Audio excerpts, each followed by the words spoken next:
Los godos buscaron un liderazgo decidido y fuerte, aunque ellos no tenían un solo líder absoluto o un rey. Lo que hacían simplemente era prestar juramento individual a los líderes de los clanes, y después elegían a un jefe central mediante un consejo tribal que tenía lugar solo en tiempos de peligro. Por suerte para los godos, en aquella época peligrosa, había surgido el dirigente fuerte que tanto esperaban, Fritigerno, un caudillo que decide tomar una decisión muy peligrosa y radical para su pueblo, llevándolos hacia el sur para buscar la protección del Imperio Romano. Luego de que los godos decidieron que Roma sería su mejor opción, se dirigieron hacia el Danubio. Sin embargo, la decisión de abandonar su patria ancestral no es fácil. Además, se enfrentaron a un destino muy incierto, ya que no tenían ni idea de cómo serían recibidos por los romanos y su emperador bizantino, Flavio Julio Valente. Los godos están muy preocupados por su destino y saben que estando tan cerca de los límites del Imperio Romano de Oriente, los bizantinos les harían servir en sus ejércitos como defensa contra las nuevas invasiones. El emperador bizantino Valente les concede a los godos el permiso para que crucen la frontera hacia el sur del Danubio, en donde se encuentra la provincia bizantina de Tracia, pero los romanos no permiten su entrada en grandes masas, ya que no disponen de los recursos suficientes como para controlar una inmigración de tales magnitudes. Ante la falta de recursos, los romanos meten a miles de personas en áreas muy chiquitas y en campos de concentración, pues como todos estos acontecimientos llegaron de golpe, no existe ningún tipo de plan para hacer frente a estas grandes migraciones. Además, los alimentos en aquellos campos no son suficientes debido a que solo tienen para la guarnición romana, y para empeorar aún más la situación, cada día reciben a miles de godos. El emperador Valente les había permitido a los godos cruzar la frontera para establecerse dentro del Imperio Romano, pero no pueden desplazarse con libertad dentro de su imperio, un problema que por desgracia traerá consecuencias muy graves. Los godos están entre la espada y la pared. Si no hacen nada, corren el riesgo de morir de hambre, y si se rebelan contra la autoridad pueden ser exterminados. Por lo tanto, se encuentran sometidos a un control total. Mientras la situación empeora poco a poco, algunos romanos comienzan a explotar a los godos, que luego de tantas penurias están desfallecidos por el hambre. Como si fuera poco, unos oficiales romanos idearon una forma abominable y muy cruel de trueque: perros para comer por niños que serían esclavos. Aunque la situación parece que no puede ser peor, los godos son privados de la ración de grano que los romanos tienen reservada para ellos, y la situación llega a tal punto que muchos godos empiezan a ofrecerse como esclavos, mientras que otros venden a sus hijos solo para poder comer. Antes de entrar a los campos de concentración, algunos godos habían previsto que algo mal podría pasar, por lo que escondieron armas antes de cruzar a la frontera, pues estaban en lo cierto ya que durante meses fueron explotados, y su pueblo sufrió grandes pérdidas. Los más débiles, los más jóvenes y los más viejos son los que murieron más rápido, pero entonces, sin nada más que perder y cansados de la terrible situación, los miles de godos restantes finalmente deciden rebelarse contra el imperio más poderoso del mundo. Ya no tienen nada que perder y están totalmente hambrientos. Son decenas de miles de godos y todos se dirigen en masa a la ciudad fronteriza de Marcianópolis, lugar en donde los romanos le aseguran a Fritigerno que encontraría comida y provisiones para su pueblo en los mercados locales. Sin embargo, al llegar, los romanos le niegan la entrada. En el año 377, los godos, que hasta el momento habían permanecido pacíficos, tallan con gran violencia ante lo que ven como una nueva traición y desatan toda su furia contra los romanos que habitan en la ciudad de Marcianópolis. Muy pronto los disturbios comienzan a extenderse por toda la zona, hasta que los godos saquean todas las aldeas de aquella provincia romana, exigiendo todos los alimentos que puedan tener los romanos.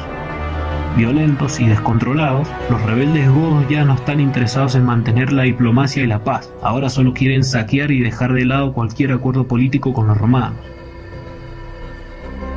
Desesperados por la situación, los tracios piden ayuda a Roma, y en respuesta, el emperador Valente prepara su ejército para aplastar la rebelión, un ejército que recién llega de la campaña persa y lo hace decidido a terminar con la basura bárbara. Por su parte, los godos ahora están fuertemente armados y muy bien alimentados, gracias al pillaje de las provincias de Mesia y Tracia, las cuales saquearon, pero lo más importante es que ahora se encuentran hambrientos de sangre romana.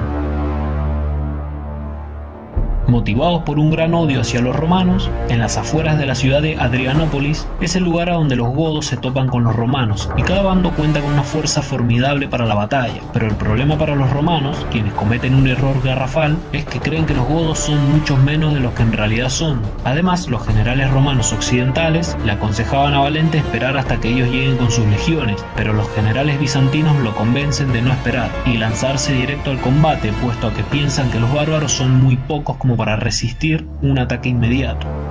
En el año 378 comienza el combate muy cerca de Adrianópolis y la balanza comienza a inclinarse a favor de los disciplinados romanos, pero en el transcurso de la batalla, inesperadamente el flanco derecho romano es atacado por la caballería goda, la cual provoca el repliegue de los legionarios seguida de la aniquilación total de 2/3 de aquel ejército romano.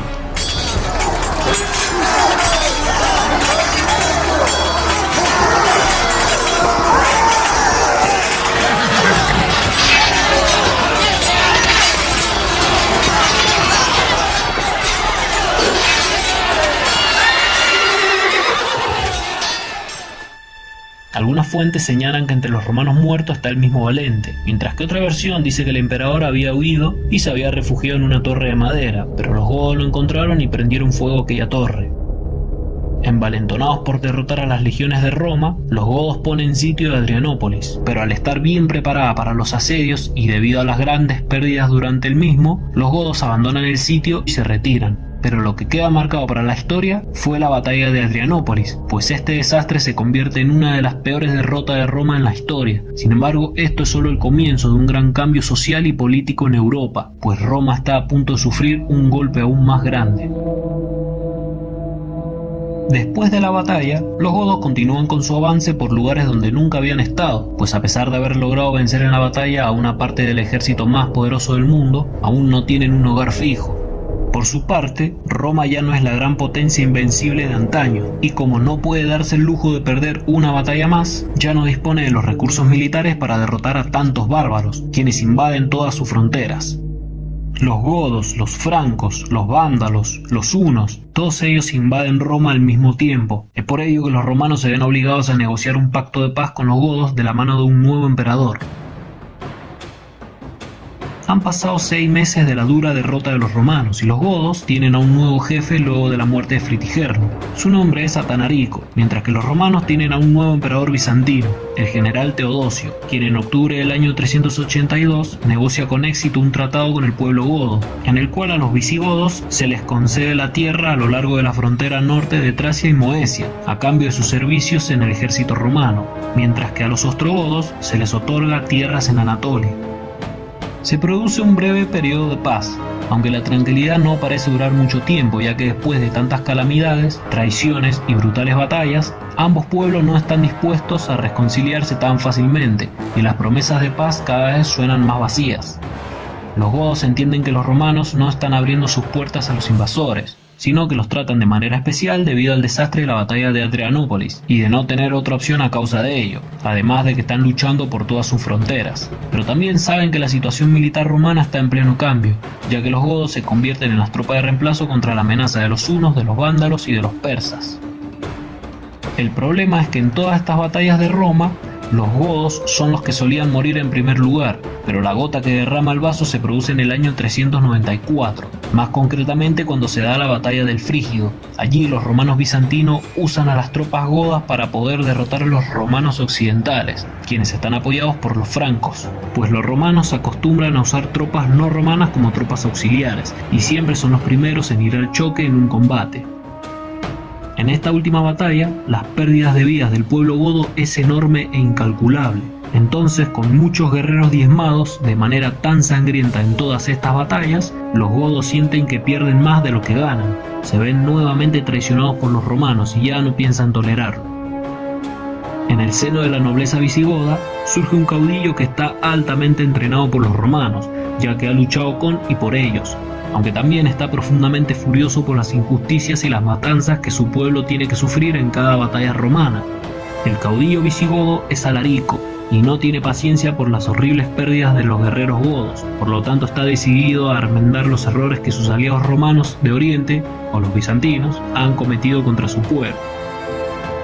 En el año 395, tras 10 años de paz entre los romanos y los godos, Alarico y su pueblo se preparan para un ataque a gran escala contra el imperio. El nuevo caudillo es dispuesto, valiente y lo suficientemente ambicioso como para desafiar a Roma mediante una gran rebelión. Además, los godos no son como la mayoría de los salvajes bárbaros invasores, en especial los visigodos, quienes apenas se distinguen de los romanos por ser bien civilizados, pues visten con casi las mismas armaduras y usan el mismo armamento, aunque la diferencia es que la lealtad de los godos no radica en el imperio, sino en el rey godo. Por otra parte, los ostrogodos aún continúan en el norte, en donde anteriormente se habían unido a los hunos. Alarico tiene dos objetivos en mente para desarrollar con el tiempo. Por un lado, quiere obtener lo mejor posible tanto para su pueblo como para sus seguidores, encontrar las mejores tierras y las mejores recompensas, ya sea en oro o alimentos. Por otro lado, Alarico ansía un puesto para él y sus caudillos godos en la jerarquía romana, además de que también busca un puesto de mando en el Estado Mayor del ejército romano, y así tener más poder legítimo para proteger a su gente. Mientras corre el año 395, en la actual Grecia, la crisis llega a un punto muy alto y la zona se encuentra sumida en la violencia, el crimen y el pillaje, lo que significa que al igual que otras rebeliones que ocurren por otras partes del Imperio Romano, la revuelta goda también sacude la complacencia del imperio, y al no llegar a ningún acuerdo con los romanos, Alarico decide plantear sus exigencias mediante la fuerza bruta y demostrando el poder de un auténtico rey bárbaro. El rey godo le deja un mensaje claro a Arcadio, pues ha terminado el tiempo de espera, y el precio a pagar por tantas traiciones es la sangre romana. Sin embargo, 2 años más tarde, la rebelión de Alarico concluye con la adquisición de un importante cargo militar para él, así también como más tierras para que su pueblo pueda cultivar. En las negociaciones que lleva a cabo el rey godo con los romanos, capta la debilidad en las concesiones del emperador Arcadio, por lo que se da cuenta de que los romanos ya no están en una posición fuerte como era antes, por lo tanto su posición ya no sirve para tomar decisiones ni respaldarlas con ejércitos. En el año 401, Alarico invade Italia, pero es derrotado por un general romano de origen vándalo llamado Estilicón, en la batalla de Polentia el día 6 de abril del 402, aunque una segunda invasión llevada a cabo ese mismo año también acaba en derrota para los visigodos con la batalla de Verona en agosto. Durante la invasión italiana del caudillo godo Radagaiso en el año 406, quien logra asediar a la ciudad de Florencia, Alarico permanece en Iliria, hasta que en el año 408 el emperador occidental Honorio ordena la ejecución de Estilicón y su familia, en respuesta a los rumores de que el general romano había llegado a un trato con Alarico. En un acto de locura extrema, Honorio incita a la población romana para que masacren a decenas de miles de godos, todos ellos, esposas e hijos.